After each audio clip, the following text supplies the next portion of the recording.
can the expression of my melanin cause so much discontent for people? You know what I mean? Right.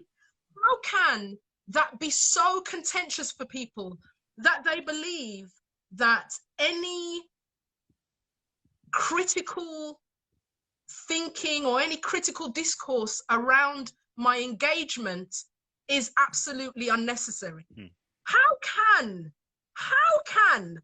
just the darkness of my skin be that upsetting that people allow? Well, you know, and I think that's so powerful. That's so powerful. So therefore, I must be able to flip that power on its head and make it work positively. You had the second Costume Institute of the African Diaspora Conference scheduled, Yeah. and now it's been postponed because of the pandemic. Could you talk a little bit about the conference? Yeah. So the first one, which we met you at, was 2018. And it was one of those things where, like, we'd never done a conference before. We'd been to conferences before. I'd spoken at conferences before, but I'd never organized a conference before. And it was as the curve of the pandemic, it was a massive, it was like, oh, all of these things we need to go. But it was such a, one of those things that it came to me like, I have to do this. We have to do this.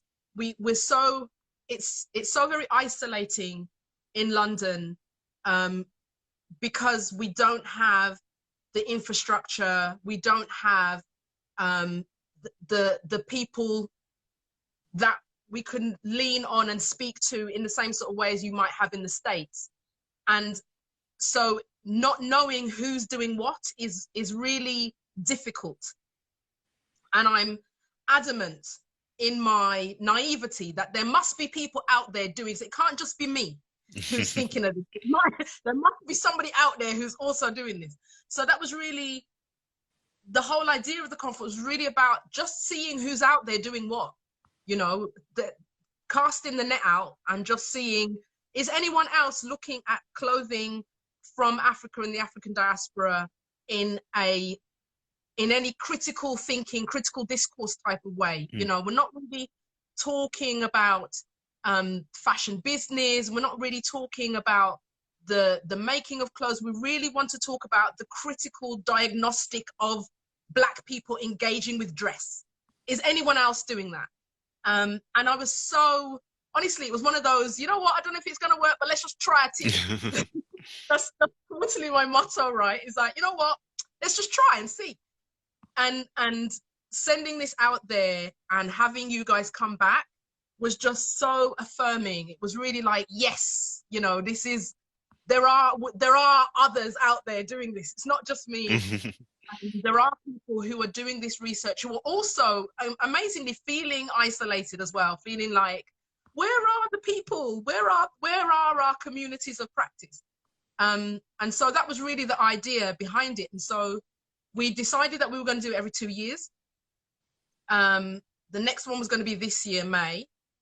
And really, it was really about totally stripping and taking apart different aspects of dress culture within the diaspora, within the African diaspora, and how that has played into our sense of self, into the way we dress, into how we've identified who we are, what we do, why we do it, and all of those things, you know? And so it was really just important to keep bringing people together, to let everyone know that, you know, we're here. We're here. We want to speak to you. Don't feel you're on your own. We felt like that. We know now that we're not on our own. So don't you feel like you're on your own, and get to a place where actually our discussions and our research into this particular area is absolutely paramount and important, and is put out there on a stage and on a platform that is understood to be important as any other type of dress study, fashion study. Do you know what I mean? Absolutely. I have to say, I love the experience. I relish it Mm. because, you know, sometimes you go to conferences and you're just not speaking the same language as everyone else at the conference, Yeah. and you don't feel seen, or people really listening to you. But I felt like I was speaking to my people at the conference, and not just like people in the sense of like the African diaspora, just like, but people who are interested in looking at how Black people engage with the fashion system Yeah. historically and Yeah. critically. And you know, the questions that I got were really thoughtful and Yeah. have really like pushed my research agenda forward in a lot of ways. So I really thank you for organizing that conference because it was a really Oh, special experience. And I can't believe yeah. it's already been 2 years. I know. Time goes so quickly, honestly. And you know, we were so looking forward to the one this year because again, you know, knowing now what we can expect, we put the call out again, got even more people coming forward, which was Yes. great because it means that what had gone before was seen by quite a few people, and that even more people had started to be like, okay, let me step up. So actually, could you give a little background for the Costume Institute of the African Diaspora? Like Sure. when did it start? You're the founder of it and the creative director, but like who else is involved in the organization? Okay, so actually the team is really small. And the team is really small because we're completely unsupported, right? Which I mean we'll get into later, but that's just very typical of Black organizations. So we're unsupported, so we're very small. There's only 4 of us. And it started in 2011. And it started because I was researching dress of the Orisha, who are, for anyone who's listening who doesn't know, deities from West Africa, specifically the Yoruba culture. And I was researching dress of Orisha dancers specifically because I was studying, or I was involved in Afro-Cuban dance at the time. So I was like, okay, this is really interesting. Where do I get more information? And looking out into the world of the World Wide Web and getting lots of different bits of information from all over the place and being like, okay, well, there's got to be a central place like the Costume Institute, the Met, or like the V&A or somewhere like that, where you can put your hand on information about clothing and costume and things from the African diaspora. There must be a place. There isn't a place. And I feel stupid that I even thought there would be a place. But that at the time I was like, well, why wouldn't there be a place? Of course there's got to be a place, right? But no, there isn't a place. I spent a long time looking for the place, didn't find the place. And then I thought, okay, well, I'm going to have to make the place. Didn't realize at the time what a massive undertaking that would be. So the place that I'm wanting to make is still not what I intended it to be in the first place. Because as along this 9-year journey so far, I've discovered that there's actually so much that needs to be written about and discovered and researched and da da da da da. And there's just so. I mean, Jonathan, you know, I'm preaching to the converted. You know how much it is. And I realized that actually writing about costumes of the Orisha was like one tiny little bit in the absolute tsunami of information that was out there, still not researched properly and still not written about properly. And so that kind of set me on a journey of, okay, let me try and compartmentalize this and try and really break this down and try and write bits, put something together that's cohesive, that people can come and ask questions and find out about. And we're doing the conferences, putting the journals together, we're doing our regular events. We have 4 regular events a year, which is providing that platform for people to share research that they're doing of that moment, to get feedback on that research. Because again, sitting in your head with your own work, and oftentimes, especially in institutions in the UK, you may come across academics or supervisors who don't necessarily understand what you're talking about and aren't necessarily able to dialogue with you in a critical fashion and ask critical questions.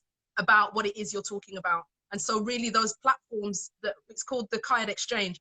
The Kayak Exchange was about being able to provide that platform for people to, you know, test out their research, get some questions, put some questions out there, get some questions back, you know, sort of test out the waters.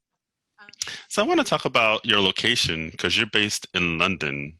Yes. And I actually had an IG live conversation with Serena Lee last week. Serena Lee runs the Georgian Diaspora, which is a really great Instagram account. You all should follow it if you don't follow it. Yeah. And we were talking about like the importance of Black British fashion. Like it's an important locus for thinking about the way the African diaspora engages with the fashion system. There's of course the big names like Pat McGrath or Edward Inningful or Naomi Campbell, but there's less known figures. Oh, hi Serena. Hi Serena.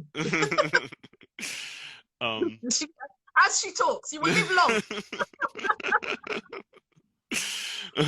But after our conversation, we jumped back on the phone and continued the conversation individually. And she was like, I forgot to mention so many other like important like figures in like Black British fashion, whether it's, you know, Campbell Addy or I'm forgetting the names, but there's two Black photographers from the 70s, Neil, someone in Francis Army. But anyway, there's all these important figures in like Black British fashion who are like understudied and under-recognized. So I think it's even like Althea McNish, who passed away recently. Yeah. And we just had a really great, it was probably about a few months ago. It was at Somerset House. Oh, Get Up, Stand Up. Thank you. And Althea McNish had an exhibit in there. Like, it showed some of her prints, and it showed some articles that were written about her and some of her work.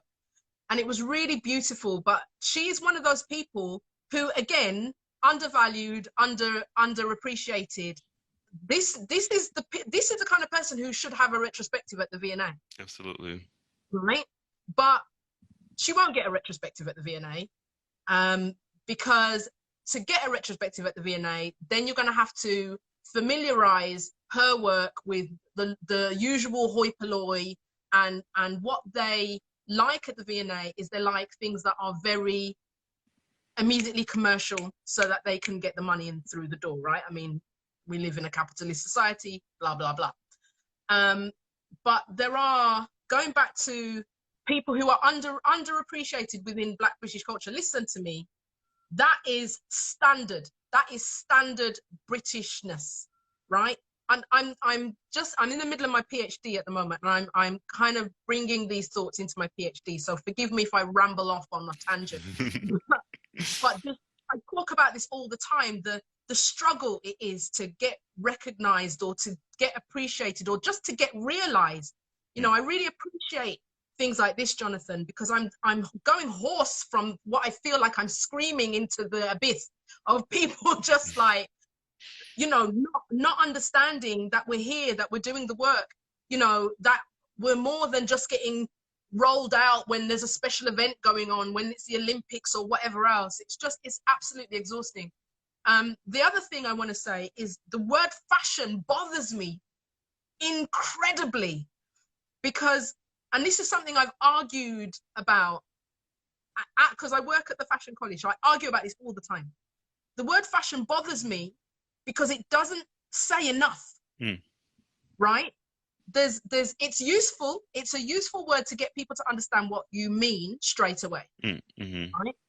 But fashion is very specific and particular, I find, when we're talking about something that is cyclical and changes with trends, right?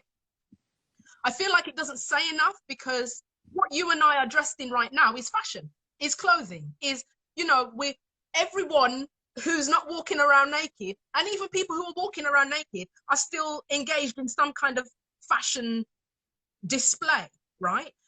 But I find the word fashion so irritatingly inadequate, because you always have to then add parentheses when I'm trying to explain what I mean by fashion. I don't just mean stuff that you can find in H&M I'm talking about I'm talking about the system. I'm talking about how people engage. I'm talking about the discourse. I'm talking about all these other things, right? So could you talk a little bit about your dissertation research? Like, what is your what are you working on right now in terms of your doctoral research or your book project?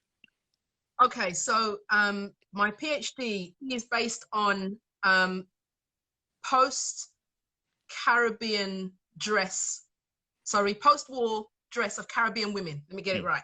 And what I'm looking at is how people who came into this country in the Windrush era used clothing as a way to try and mitigate against the racism and backlash against them that they were receiving.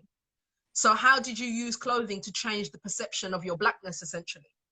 And how did you think that would work? Did it work? How did it work? How did it make you feel? What did it do for you? All of those things.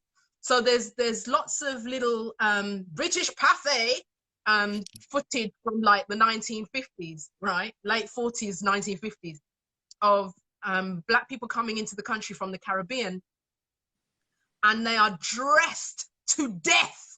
They're just, listen, they come to kill people with the clothes. and for all, despite the fact, I mean, my family's from the Caribbean, and I've spoken to my elders about how they dressed when they came and what it took for them to dress that way. My family are not rich by any means at all. Like my lot are proper Hilangoli people, right? From Jamaica. So, the money just wasn't there. And my aunt, who's 80, she said to me, well, you had to save up the money to buy the clothes to travel, because you have to have travel clothes. You're not just going in any clothes. You have to have travel clothes.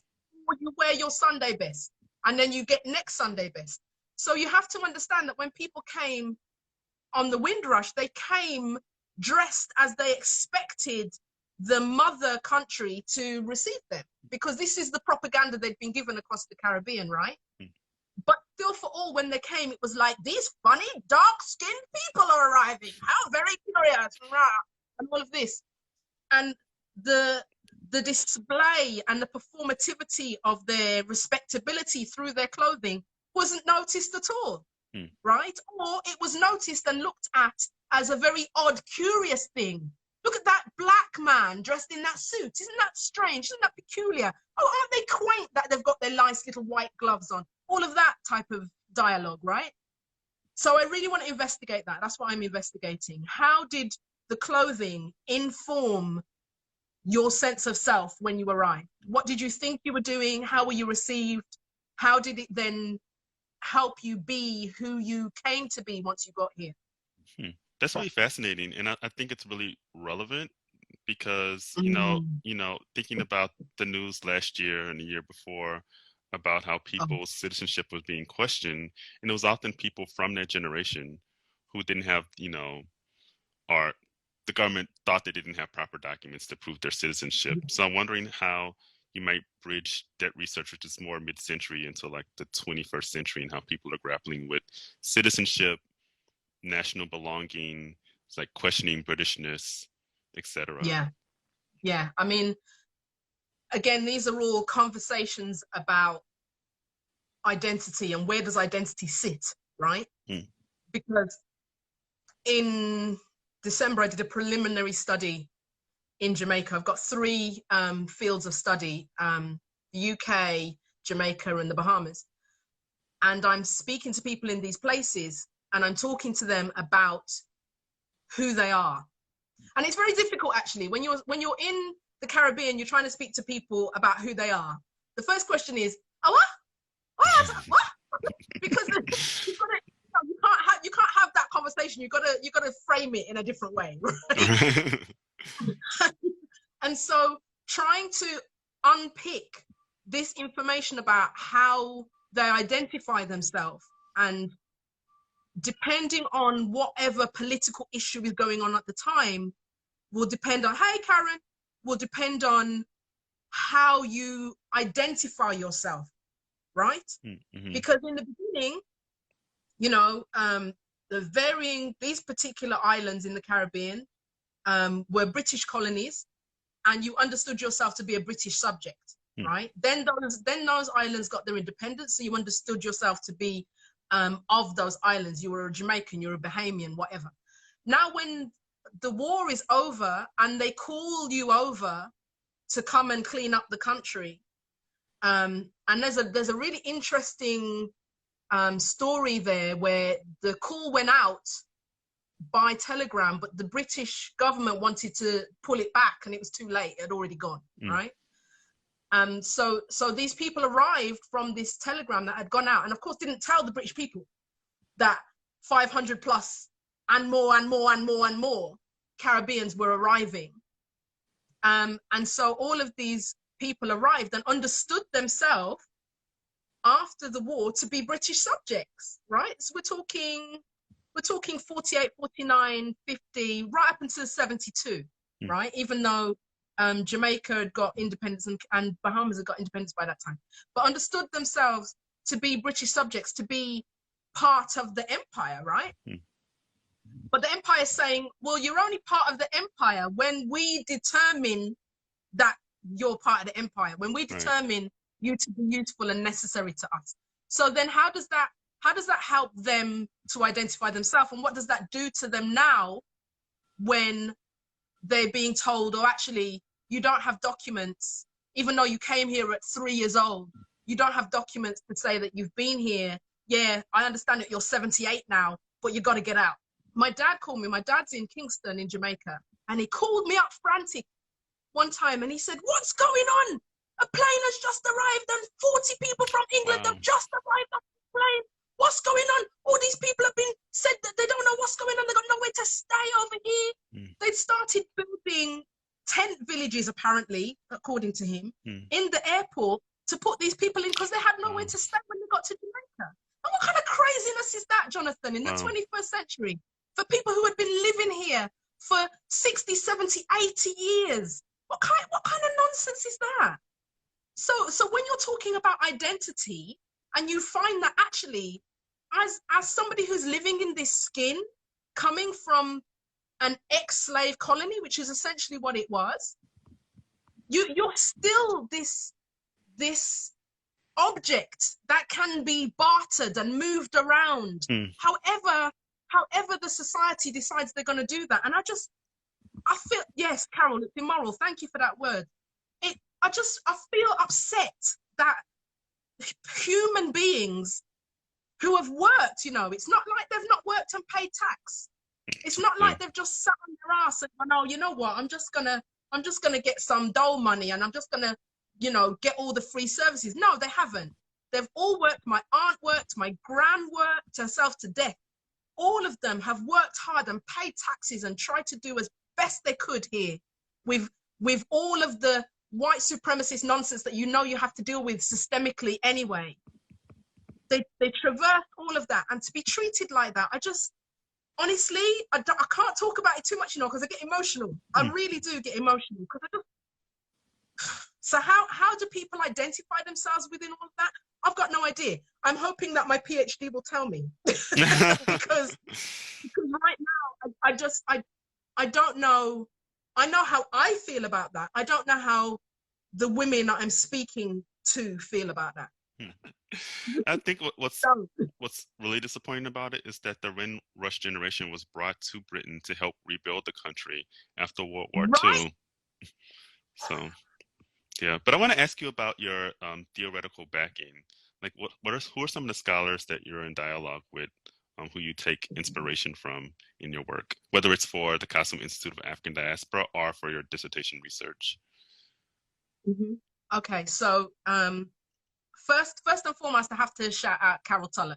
Yes. Professor Carol Tullett, honestly, we are not worthy. We are not worthy. All day, every day, that woman, God bless her, God bless her. Also, Professor Shirley Ann Tate, who has just gone to Alberta. She was at Leeds Beckett for ages, and became a professor at Leeds, and then shifted over to Alberta in Canada, which is I'm really disappointed, because it's one of those things where we lose whatever few Black academics we have in this country. We end up losing them to North America, because there just isn't, like I said in the beginning, there just isn't the infrastructure and support here. I'm also looking at, I'm going to forget my whole list. Obviously, Stuart Hall, Spivak, Gaytrey Spivak. Where is he? He's on my bookshelf. Where is he? Gilroy.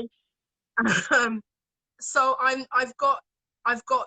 also looking at oh God, name completely gone out of my head.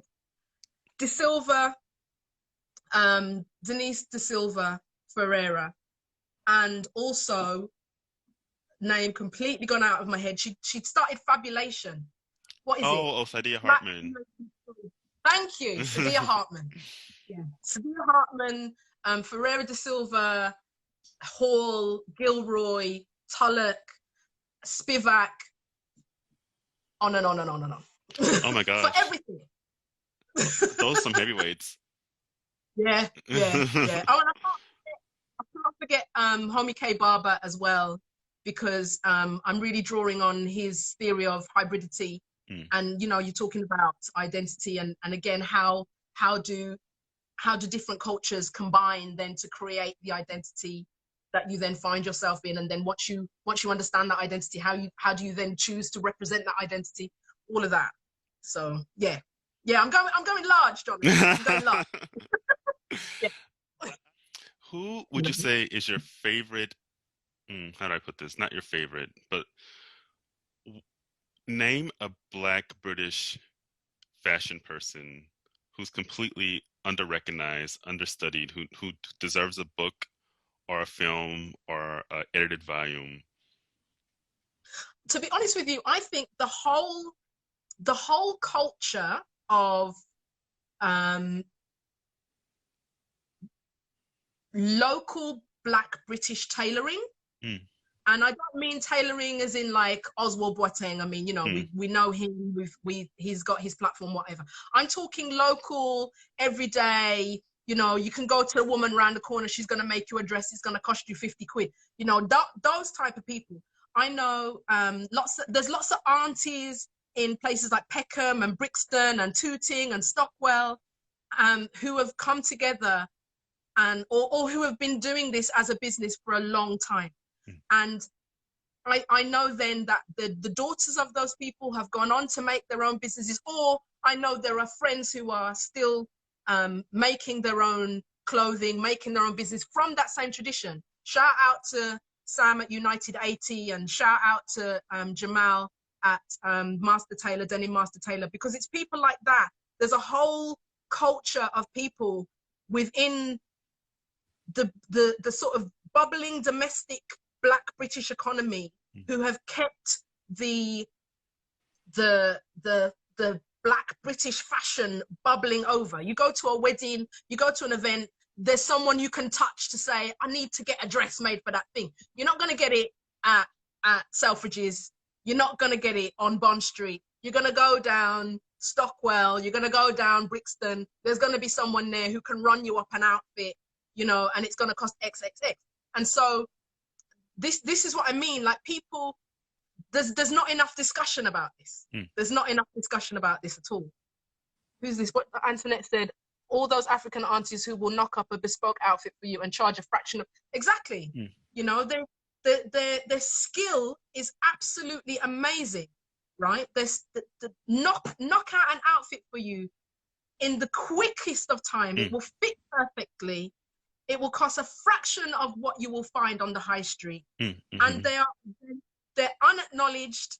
They're in the community. There's always somebody who knows of somebody, but out there in the ether, in the world, they're not known. And in I think it was, I want to pull a year at the air, say 1860s, I think, but it was the end of the 19th century anyway. There were over 18,000, count them, 18,000 tailors and dressmakers in Jamaica. And a lot of that same knowledge came over with the Windrush.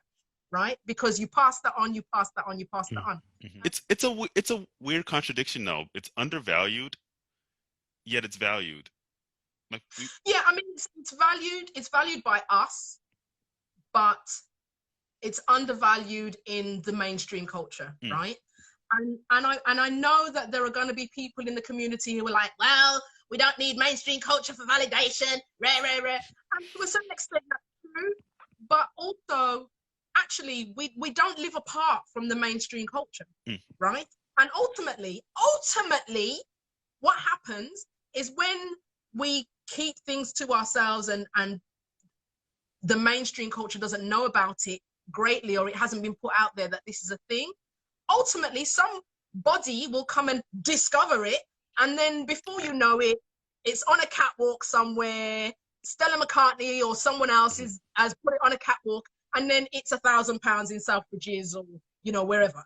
Do you know what I mean? And I'm like, no, that's the problem. That can't continue. That cannot continue. But don't you think that's part of the problem with studying fashion in general? What you're describing with, like, tailors and seamstresses who are not acknowledged by like wider culture also happens to us as fashion scholars. We end up being siloed or sidelined because what we're studying is it's all about like looking pretty or looking cute or like buttons or sleep, like not realizing that it's just the entry point for talking about like your research, for example. Like you're interested in like British identity and the Windrush generation and like belonging to the British nation, but you're using fashion as a way to get at those questions. Like, so it's about fashion. And I'll have to say, like, even if you're just into like silhouettes and like textiles, I think that in and of itself is important. But the kind of work that we're doing is actually a step beyond that, looking at the meaning behind clothing.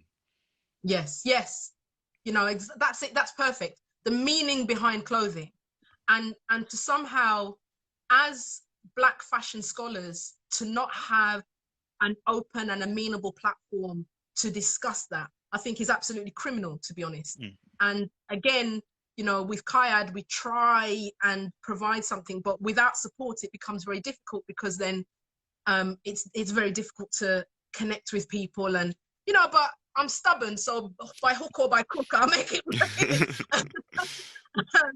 But it becomes one of those things where, again, we are treated as commerce, right? Well, actually, let me share an anecdote with you. Someone said to me once, well, I get that you want to talk about Black fashion, trainers and stuff, right? Which is sneakers, right? So I think trainers and like, jogging suits and stuff. But I mean, don't Black people just wear what white people wear? Oh! So you want to talk about the non-acknowledgement of Black fashion scholars. You've got to get through that hurdle first before you can even get on to talking about the meaning of clothing for people of African heritage. Do you know what I mean? There's so many layers to get through that of understanding before you can even get to what you want to talk about. It's exhausting, and it becomes really laborious. It becomes work that you feel like you shouldn't have to do. Like, hold on, can I just talk about the meaning of this? Oh no, first I have to talk about, we wear clothes. Oh, and there's another one. Someone said to me once, and I kind of feel like they were saying it to try and trigger me a little bit, right? They were trying to wind me up a little bit. I was talking about clothing in ancient Africa, and someone said to me, I'm laughing because the ridiculousness of the statement. Oh, but people in Africa didn't wear anything though, did they? Oh gosh. Oh, here listen. we go. Oh, Jonathan.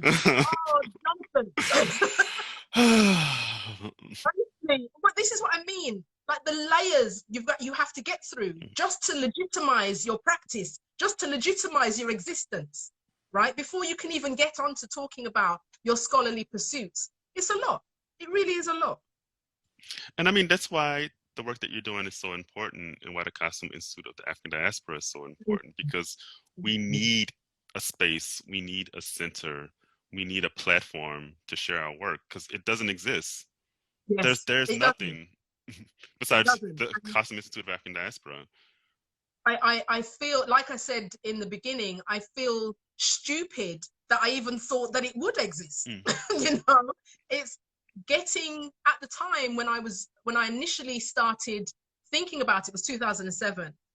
And I just started playing around with the idea and speaking to a couple of friends and going, you know, I'm really thinking about this. What do you think? And not understanding fully at that time the world of academia. Oh, now I fully understand why we don't have a thing. I'm like, oh, okay, I see you lot. Not fully understanding the world of academia at the time, I was naive to believe that something would exist with already, you know, and that wouldn't objectify and other us, right? That wouldn't look at us as some strange curiosity. And you know, I keep coming back to this thing of how can, and I know it's more than this, but I still keep coming back to this thing of how can the expression of my melanin cause so much discontent for people? You know what I mean? Right.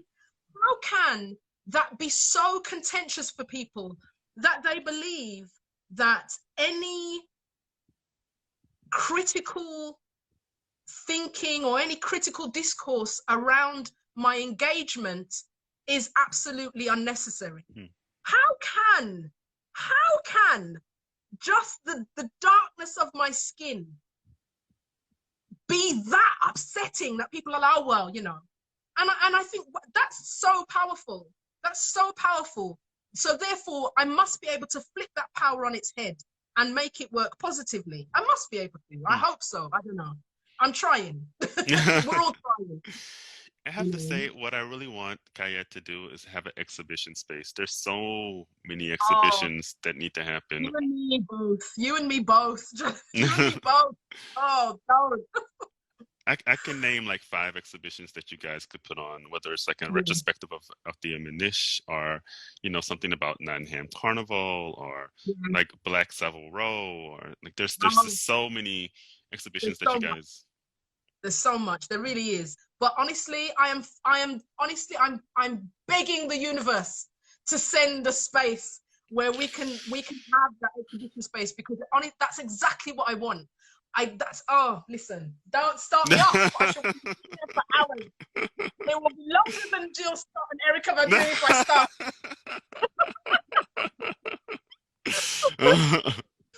Well, I have to say, I think these conversations are really important. We need to have more of them. You've been really instrumental in fostering these kind of conversations. But I think we should take advantage of this lockdown and continue to have these trans diasporic conversations, because you know, like you said, like, we're not isolated.